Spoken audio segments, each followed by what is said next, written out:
So we're going to make some fruit tarts. So this is for a competition. There's a competition, national competition coming up. So we're going to try, and it's for 14 to 16 year olds. So I'm going to show you how to do this. So first thing is we're going to make the pastry. So in here I've got about 280 grams of flour, and it's got in it normally butter, sugar and an egg or water, right? But the first question is how to make it healthier. So the first thing, I can change the flour to brown flour. The second thing, I can get rid of that and use unsalted butter. So that's better for your unsalted butter. Rather than put sugar in it, I'm going to put some sweetener in it. So I'm going to put some sweetener. So the first job I'm going to do is put some sweetener in this bowl with the egg. And normally you put the sugar with the egg.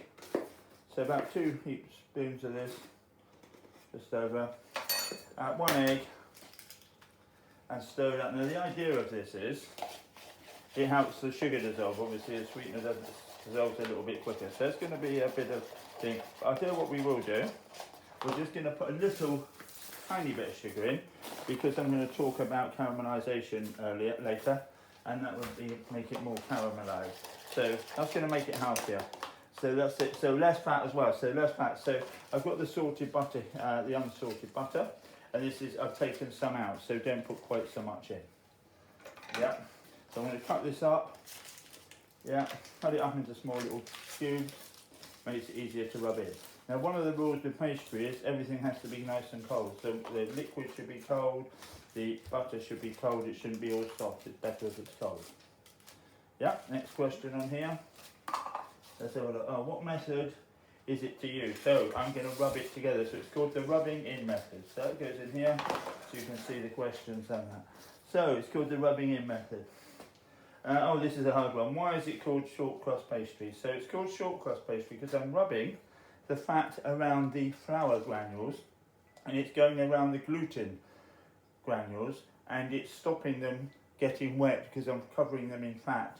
And then it shortens them, because if you put water in it, it can go elasticy like bread, but with this it will make it short, so it should break up easily. A bit like shortbread, they should crumble sort of in your mouth, right? So you don't want it hard and tough, right? Another thing is you should only use your fingertips on here, mainly your fingertips. Now this was quite cold, so it does take a little bit of time to rub in, right? Yeah, wholemeal flour would be better because it's got more fibre in it. That's one of the 5 government guidelines. So government guidelines are less fat, less sugar, less salt, more fibre, and at least 5 fruit and veg a day. Some other ones as well, but they won't really relate to the pastry. So the sugar, obviously we put the sweetener in. The salt, we're not putting any salt. It says a pinch of salt on the recipe, but we're going to not put any salt in because that's not good for you. You're only meant to have 6 grams of salt a day. Too much salt can give you high blood pressure, which can lead to a stroke, which is a very large killer for about 50-year-old aged old men. More men than ladies, but ladies have it as well, so it's a big killer in England. So we need to try and cut the salt down if we can. Next question. 4 rules when making short crust pastry. Fingertips, everything cold. Make sure it's weighed accurately. When you mix it together, you can use a knife to stop over mixing it, but I'm not going to try and mix it too much. You'll see I'll be able to mix it within about 20 seconds once I start adding the egg. Now, an egg would do roughly 200 grams of flour, roughly, depending how big the egg is. I've got a bit more here, so I've got a little bit of water in a cup here. So I'm going to put a cup. Now, you don't have to put an egg in it if you don't like to, but it just gives it a bit of a richer taste. So it's called enriching it as well, and it helps it bind together, but you don't have to put an egg in it. So when you do this, then you can shake it and make sure there's no lumps on top. Right, and if there's a few lumps, you can just go like this to get rid of them. Then we put the egg in. I'm going to put it all in because this, as I know, would normally take more than this. So I might need a little bit of, now I'm only going to mix with one hand now, one hand on the bowl. Yeah, I don't want it too sticky because then it won't be so short. Yeah, and you don't want to over mix it, right? So now I'm going to mix it up, but as soon as it's thin, I'm not going to knead it. Don't knead it for a long time. And don't add melted margarine to make the pastry, but much better rubbing it in. That's why it's called the rubbing in method. Okay, that's more or less it. Now this is a little bit dry, so I'm going to put about 1 tablespoon of water in. 1 tablespoon of water, and this should be about right so it doesn't break. So I'm going to get it into a ball, hold the bowl, get it into a ball, and move the bowl out for the minute. Get rid of that as well.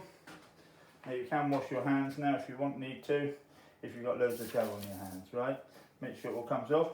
Now I've got a flour shaker here, just going to move all this stuff down a little bit. Then I've got a flour shaker, finish with that, water. So, all this together, I've got the questions there so I can read them out for you and so you can see them as well. So I might have to move that just for a little bit while I roll the pastry out. So I'm going to finish with a circle. So I'm going to start with a circle. Not too much flour down, that's one of the rules. Now it looks a lot there, but it will absorb it. Now if you're going to finish with a circle, you need to start with a circle, so I'm making it nice and neat. Now there's a few rules with rolling it out. Try and roll it one way and spin it round, right? And don't turn the pastry upside down, I reckon, as well. That's not good either. So roll it, spin it, roll it, and then just try and push it back into a nice neat shape. Roll it. You can roll this out between two bits of paper. Now this I have to be careful. The bigger thing you roll, the more likely it is to break up. When we're at school normally we do the individual ones, and also we have the little rolling guides. This is a rolling guide. So this now is really hard to turn now, right? So don't lift it up to turn it. It's quite hard to turn. So if you need to turn it when it's too big, roll it round the rolling pin so it doesn't break. As you can see, the flour's gone like I said it would. Spin it round. That's it, that's about the right thickness for mine. And this, for this competition, is going to be between an 8 and 10 inches. So this is 9.5 inches, I've measured it. So this is, that's for the rules here. For this, it's called a future chef competition. So lift it up, roll it round the rolling pin, otherwise it'll break. Now we normally make smaller ones, it's a lot easier. I've greased it, by the way. Now gently put it in from below, right, otherwise it'll rip. Now this is a hard bit, you need to lift it up and tuck it in. So lift it up and tuck it in. Lift it up and tuck it in. So you have to be careful not to push your fingers through it. Lift it up, and this is nice and short, which is good. So it tastes better if it's short. Right, this is quite tricky this. You might have to roll it a second time, but not good to roll it a second time, it tends to get tougher then. So we need to take a picture in a minute once I've done this, because for you, you'll have to take a picture of all these stages, so I'm going to do exactly like you have to do. So push it on here. Now you can do a few things. You can cook it like that and then cut it, that's no one else. So lift it up and tuck it in. Now what you can do is get a ball of pastry and push it in like this, so it could be softer than my fingers.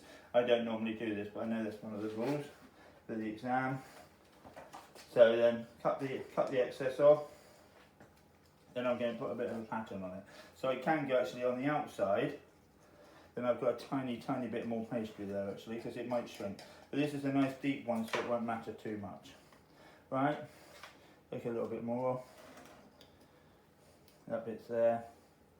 So I'm trying to make it look nice and neat, rather than rushing it. Then, you can crimp it with your fingers. This will strengthen it a little bit. So by pushing it all the way around like this will strengthen it, because we don't want it to fall off the side. Sometimes this flops inside, you don't want that to happen. We are going to put the greaseproof paper in it with the baking beans in, but I've got rice. So the baking beans, whatever you've got. Normally it's greaseproof paper, I haven't got any greaseproof paper, so I'm going to use tin foil with the rice today. So all the way around nice and neat. So I don't, now the other thing you can do is prick it with a fork. This is one of the other rules. So it says about, if it says in the exam about rolling it out, a rule about rolling it out, you can prick it. This is called docking it, or you can prick it with a fork. This stops it getting air in it and rising. Another way, you can sieve the flour. I'd already pre-sieved it, so that's one for actually making it. So once that's done, we're going to take a photo. But if you're taking these photos, we want it to look tidy, so we don't want all the little scraps of pastry away. But I'm going to reuse this, because I'm going to make a couple of small ones. So I'm just going to push that together. Yeah. Get the camera and take a photo. So you need to take photos at different stages. And if you've got a name tag, maybe make yourself a name tag as well, then they know you haven't got it off the internet. So just putting the code in. So we're going to take a photo here. And what we can do, so it looks nice and tidy, we can just really wipe the table down where it's going to go in the photo. So where it's going to go in the photo. that bit of the table. Then because people take it and they've normally got loads of rubbish, so we don't want any rubbish in the photo. Maybe this bit of flour I can still see. Yeah, that's important if you're sending it off. Right. And what you can do is look around and see which bit looks the best, and then you can take the photo of the best bit. So, that's done. You can take off any excess flour, or more, and she'll take it, hold it while you take it. Then we're going to bake it blind. So the next thing is called baking blind when you cook it. So this, because we're going to put the fruit in, we don't want strawberries in it and cook it, we're going to cook it blind. So we've got some tin foil here. Now the real idea of this is you can take it out nice and easily. You can push it up to the sides so the sides don't collapse. Also it doesn't go to brown so quickly, but it cooks. And also, yeah, it doesn't rise, that's one of the other main reasons as well. So I've only got foil, which should be, and I can take it out easily. And also, if you just put the beans in by itself, it leaves little indents in there. So it's about 5 reasons there. Then I can take another photo of it being blind baked. Blind baked, another one. Then it goes in the oven. Now, I've got some little ones here, so in the competition, it's 8 to 9 inches, 8 to 10 inches. So centimetres wide, that would be 25.4 is 10 inches, so it would be about 20 to 25 centimetres. So these ones, I'm going to do some small ones. So when you do the small ones, you have to cut them first. That's far easier. Now I saw somebody this week actually, a guy called Tom, some celebrity, he made 10 little mini fish quiches. And he was rolling them out, so it's easier to cut it before you roll it, by the way. That's far easier. So roll it. So I've got 2 little ones here ready. And if we do them at school for the exam, we normally do them here, because one bad thing about the big one is really difficult to cut up. So we're going to put them on here. Just checking the camera. So let's lift it up. So then we've got one here. One little one, so I'm just going to make 2 small ones and I'll save the rest of the pastry for another day. And these can just be pushed off, yeah? If you're making an apple pie, you'll need to overhang it, leave the bit hanging, so the top can stick to it. So these are called tartlet cases rather than tarts, they're little ones, they're individual ones, but they're good because if they're not quite set in it and you try and cut it, you don't have to cut these, you just serve them up really easily. Next one, these ones where they're small, you don't have to roll them round. Lift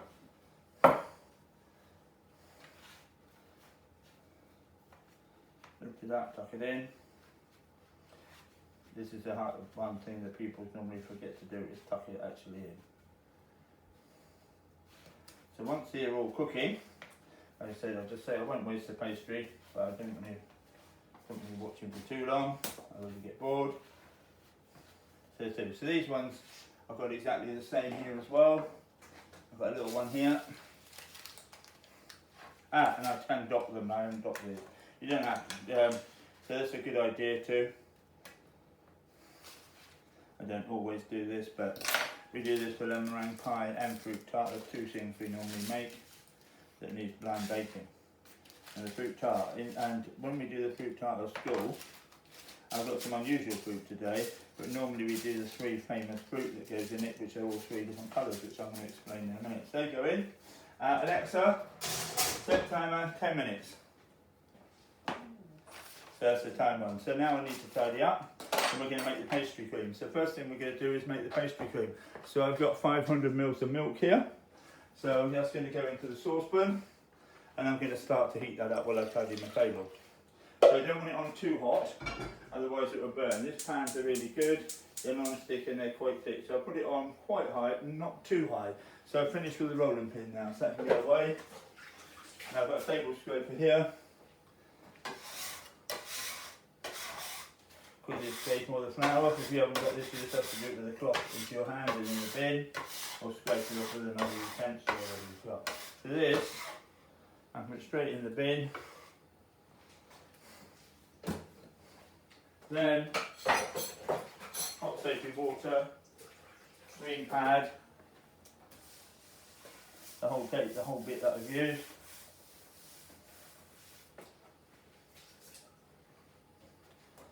damp dishcloth. Now I'm just going to use a bit of paper towel or dry dishcloth. You could use a tea towel, but not really meant to do that. So it's nice and clean for the next bit. So the next one is I'm going to separate some eggs now. So we've got pastry cream now. So there's a filling for it. So it's called fruit tart, but I'm going to fill it with this like custard. It's like real posh custard. It's called creme pâtissière, pastry cream, or creme pat. There's the three names, but it's exactly the same thing. So it's a French dish called creme pâtissière, but in England we call it pastry cream, or creme pat is its nickname. So I've got vanilla. So I've got some sugar here. So the first thing I'm going to do is separate the eggs. So when separating the eggs, this one's only had an egg in, but I'll need one for the whites because I won't be able to whip them up if I need to. So when separating eggs, you need an extra bowl, by the way. So I'm just going to do that here first. So the yolks are going to go in here, whites in these bowls. So crack it first. White goes in here. Now if this one breaks, then I don't waste too many. So if you're doing 30 eggs and the 30th one breaks, that's not very good. So the egg yolk goes in here, rubbish back in the bowl. Now then this bit can go in here. Then I'm always into the middle bowl. So if I mess it up, I only mess one up, because then I can make meringue. Because you can't get any egg yolk in it, it doesn't like it. You can push this through your fingers, or another way to do this is straight through your fingers. But most of you don't like doing that. But that gets it all out really quickly. That goes into here, rubbish into here. Now another way is with a bottle, you can do it. But if you're doing loads of these, this is by far the quickest way. Yeah. You can buy some little tools for it. Last one, but make sure you do this, especially if you're doing a few, because this happens. And don't waste a bit of the white. So the white I'm not using today, but we're not going to throw it away. So for somebody else in the class might be making meringues or something. So the whites I'm not using it today, but you can do for this thing. You could make a meringue topping, but we're not going to. Because I'm just going to do a famous fruit pat. So the milk's heating up. So now this gets whisked up, sugar. So I have used sugar rather than sweetener, but obviously you could use sweetener. So this gets whisked up. It's got a balloon whisk, and you can use a electric whisk if you like. But this is a decent whisk, quite big, and it won't be a lot different than an electric whisk. It's a bit quicker on the electric. So if I have a lot to make, I do the electric whisk. It doesn't have to go really thick. Just wants the sugar to dissolve a bit. I'm going to put the boiling milk in a minute. So it also has flour in this and custard powder. So the recipe, I've attached this in there. I've got 5 egg yolks, 100 grams of sugar. No, 6 eggs I've got. 100 grams of sugar, about 25 flour and 25 custard powder. Right, but different recipes call for different things. This gets whisked in. Oh, not too vigorously. Then I'm going to put a little bit of the milk in. Don't put all the milk in because it scrambles the egg. So this will thicken 2 ways. The egg yolk is actually a thickening agent, and it helps it thicken, and it's called coagulation. When you cook an egg, like you fry an egg, it coagulates. So this happens with this a bit. When it gets to about 70 degrees, it sets. And the flour granules swell up about 80 degrees, and they burst eventually, and that's called gelatinization. So that's some of the questions on here. Let me just go through which numbers they are. Explain the scientific changes that take place when baking short crust. So we haven't got, I'm going to go there. What is it called when you put the pastry in with no filling? That's called blind baking. Give 3 reasons why you use greaseproof. I told you that. Explain the scientific changes, what happens when you bake short crust pastry. So as it heats up, the flour granules absorb all the fat, right? They sort of burst and they absorb the fat. It also sets into the structure of the tin, and the gluten in the pastry, in the flour, helps it set. Okay, now I'm going to pour some hot milk on here, only about a little bit of it at a time. Yeah, just going to put this down on the trivet so I don't burn the table. So don't, if you do this, don't burn the table. You have to put it on the trivet or a cloth or something. But this is going back in the pan in a minute because it won't be quite hot enough. This is boiling milk, but it will thicken up a little bit more. We're going to move the camera so you can see that. So we're just going to put some more milk in. So this looks runny, but this will get thick as the flour gelatinization, and the eggs coagulate. So if we whisk it, yeah, this goes back in the saucepan. I'm going to move the camera in a minute. If you burnt it a bit, heated the milk up, you have to use a clean pan, but these pans are quite good. So I'm going to show you this over here. We're going to heat it back up. And I'm going to get a spatula because it sort of sticks on the bottom quite a lot. So we're going to get the spatula. I've got a little spatula here, but I've got a better one here. So I've got two different ones here, but this one's a bit better. So I can whisk it, but sometimes then it doesn't get to the bottom. So I'm going to do a bit of each here. So I'm going to go around the bottom. This will take a couple of minutes. So I'm going to do the questions at the same time. So let's see where we're up to here. So, explain when baking pastry in the oven. I think I've said some of them. Oh, you also get some dextrinization when the flour goes brown. You also get caramelization if it's got sugar in it. And you also get some of the Maillard reaction as well. So there's a few reactions in there. And especially if you've egg washed some pastry, then that's definitely the Maillard reaction as well. So I'm going to turn this down a bit. I'm going to whisk it again in a minute. And a bit of whisking because this goes around the side nicely. So give it a bit of a whisk. When this is done, I'm going to put it in the bowl.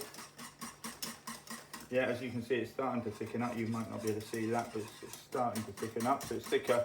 It's like normal custard, but this has to set because the fruit goes on top of this. Now, when we're at school, we do some other fillings that you can put in it. But this for a competition, this is like the high skill one. Now you can just put whipped up cream in it. You can make custard and put in it, or have no sort of cream. But that was far better with the cream. So this would be, I would class this as the best one. But you can flavour it. What is the word phenomenon in which organic liquid becomes a solid matter? That's the coagulation. The phenomenon results in egg yolk and egg white changes state to form a solid state, causing heat. So as you can see, it's getting real thick now. Yeah, if this is too thick, you just add a little bit more hot milk or cream or butter. That's one of the questions later on which we're going to talk to you about. So as you can see, now putting custard powder just makes it a bit yellow, but you don't have to do that. So this is quite thick as you can see, but I'm going to put some cream in it later. I made it a little bit thick on purpose. Next one. What is the scientific, I've got jelly. Oh, what is a lacto-ovo vegetarian? Because this is okay for a lacto-ovo vegetarian because it's got egg in, which means the ovo, the lactose, which is the milk. So if you're a vegan, you wouldn't be able to have either of those two things, but they can have this. So a quiche, for instance, would be a great dish for a lacto-vegetarian. So as you can see, it's nice and thick now, and it's not nice and smooth. And so we can flavour this. So I'm going to put some vanilla essence in. So you could use some real vanilla pods. And as you can see, this scrapes the bottom here so it doesn't burn here. Do you see this? So this is a great tool. And it's not a rubber one. It's a thing. So that's actually done now. But I can stop it. I can stop it a few ways. I can sprinkle a bit of sugar, put it in a bowl to cool it down. So this pot's real hot. So I'm going to put it in the bowl now. Now I'm going to put it in the same bowl. I'm going to scrape this out. This last little bit here. Put it in this bowl, or you can put it in a clean bowl. So I'm just going to move the camera around. Then I'm going to sprinkle it with some sugar. Now, this is quite thick, but like I said, I'm going to put some cream in it later. So I could put a little bit of cream in it now, actually. You can whip the cream up, then it's actually called, there's three things you can put in. I don't know if that's the question, that's definitely on here. But I don't know where it is. Oh, that's my pastry. I'm going to check that up any minute. So let me just give that a quick stir. I don't want it too thick because it'll be a bit rubbery if it's too thick, yep. So I've made it thick on purpose because it doesn't normally have cream in. It's actually called Diplomat now rather than Pastry Cream. Creme Diplomat. Alexa, off. So first thing we're going to do, we're going to check the pastry. So we can take it out. I'm just going to take it out with the oven glove. So it might not be done yet. No, it needs another 5 minutes, I reckon. Alexa, set timer 4 minutes. And what I'm going to do is I'm going to take the paper and put it back in. That's another secret. So here. So I'm going to put the cream. Let me see what question we're up to first. Next one. 3 types of milk. So okay. So I use some full fat milk, but you can get semi milk, you can get homogenised milk, which is all milk, most milk is now. That means it's got all the particles all the fat is all evenly distributed. When I was a lad, you bought the milk and it was on your doorstep and the cream floated to the top. Now it's pasteurised now, all milk's pasteurised. It's heated up to roughly 70 degrees to kill the bacteria. So I'm going to put a bit more cream in this, because I like it a bit creamy. Yeah, that's about the right consistency for what we need. We don't want it too runny.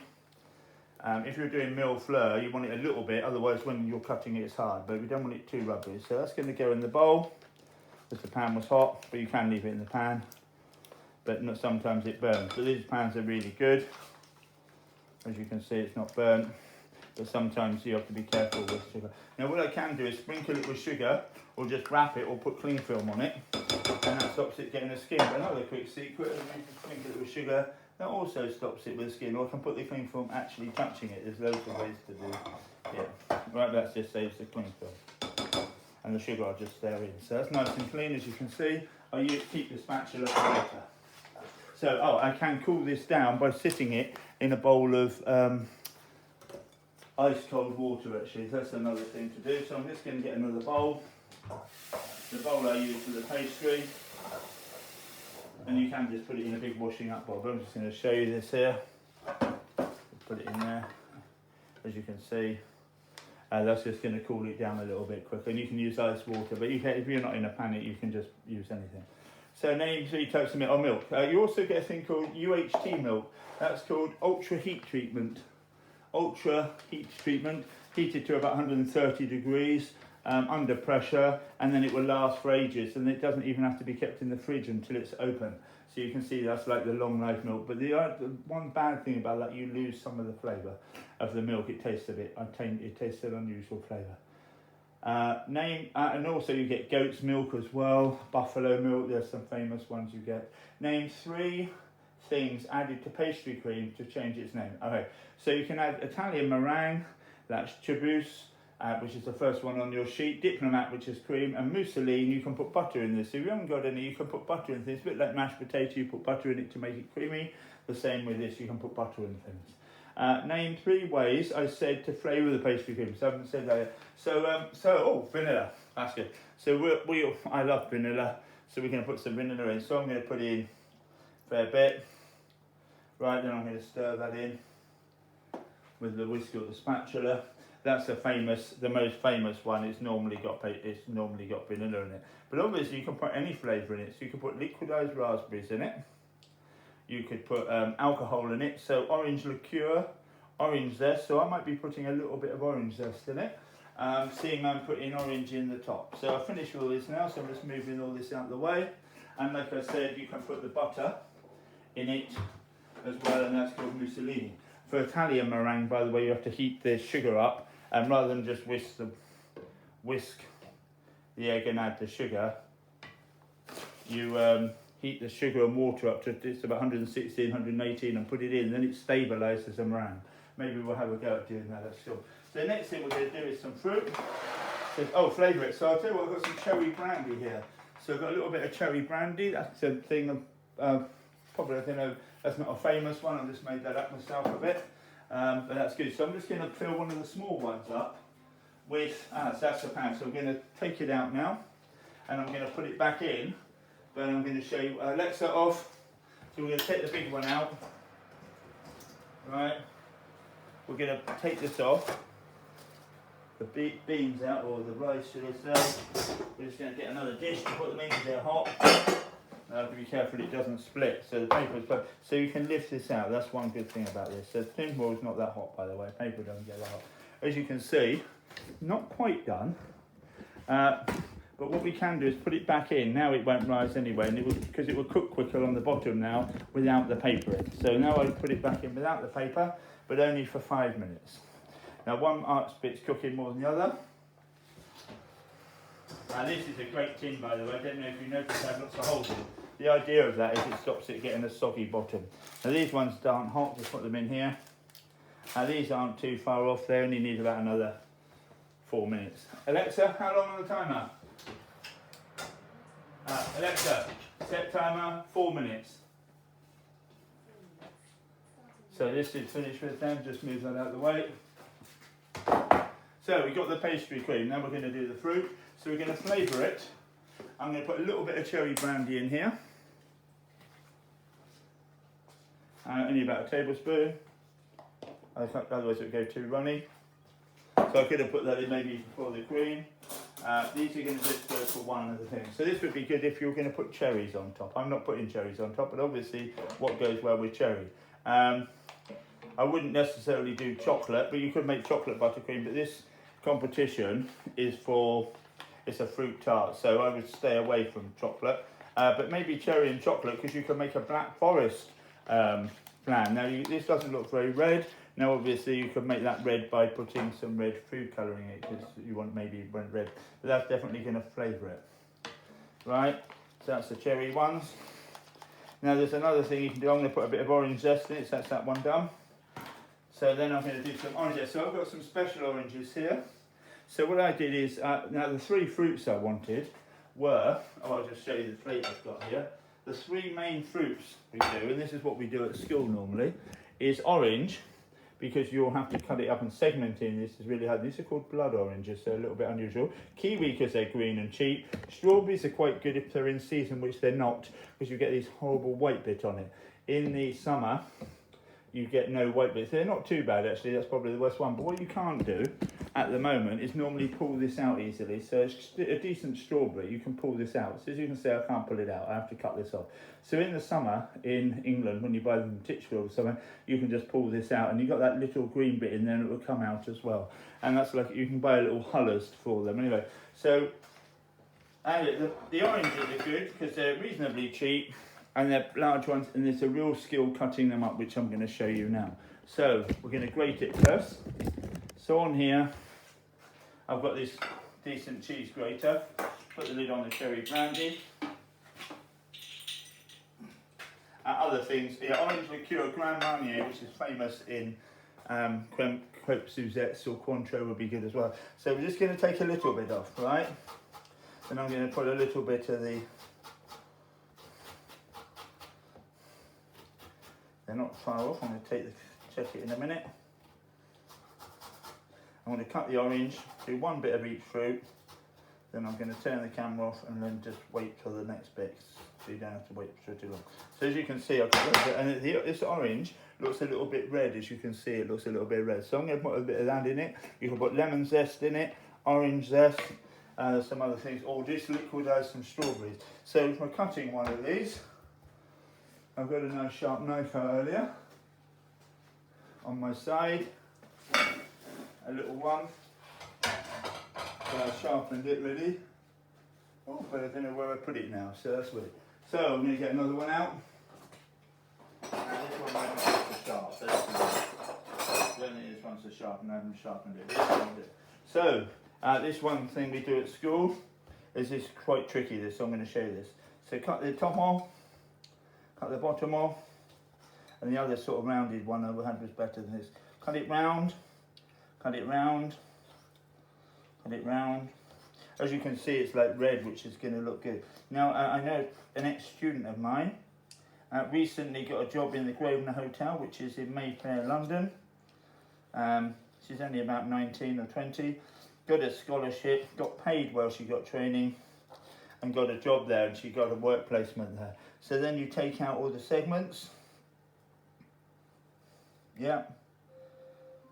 Alexa off. Just going to take the segments out, then I'm going to hopefully remember about these things. Alexa, set timer, 1 minute, because I want to be done with this. 1 minute hopefully won't make a difference. So I might double check it actually. So it's because you need it even. So sometimes it's worth just opening the oven and moving it around a bit. Especially once you take because mine, I could see one bit was cooking more than the other. Because you want it to be cooked, because we're not going to cook it again. Lemon meringue pie you cook a second time, but this you don't. So this you can't really see very easily, but I've taken all the pith off this. Normally in a normal orange you can see that. So that's quite a difficult job. This here we can use the juice for later or something. And then for the kiwi. So let me just check the quiche, not the quiche, but the tart. So what we don't want is a soggy bottom. So this is more or less done. It will carry on cooking. Maybe I'm going to leave that 1 more minute. Literally 1 more minute. It will carry on cooking when it comes out of it, but you don't want it soggy. So the next thing is a kiwi. By the time I've done a kiwi, I think it might be done. Alexa off. Alexa, timer 1 minute. I'm just literally going to leave it for 1 minute. Then peel it, then you get a nice round kiwi. Yeah, but you have to cut the ends off first. So then we've got some different colours here. So we've got like an orangey red, a green, and we just slice this up thinly. Yeah. Yeah, nice cut slices. Then we can do something weird with the strawberries. We need to cut this off. I don't like the white bits, so we cut the white bit off. These are, I wouldn't normally buy strawberries, but seeing it's these colours. So we can just cut these in half, slice them. I'm going to show you loads of different ways. So, but we're going to do something fancy. So we're going to fan it really. So we're going to fan it, and then fill it with the fanned ones.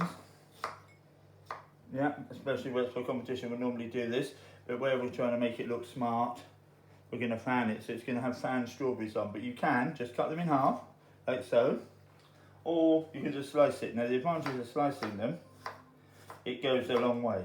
So in one of the little tarts, I'm going to make one with this here, and I could probably make a whole tart just with one strawberry. So we're going to take it out.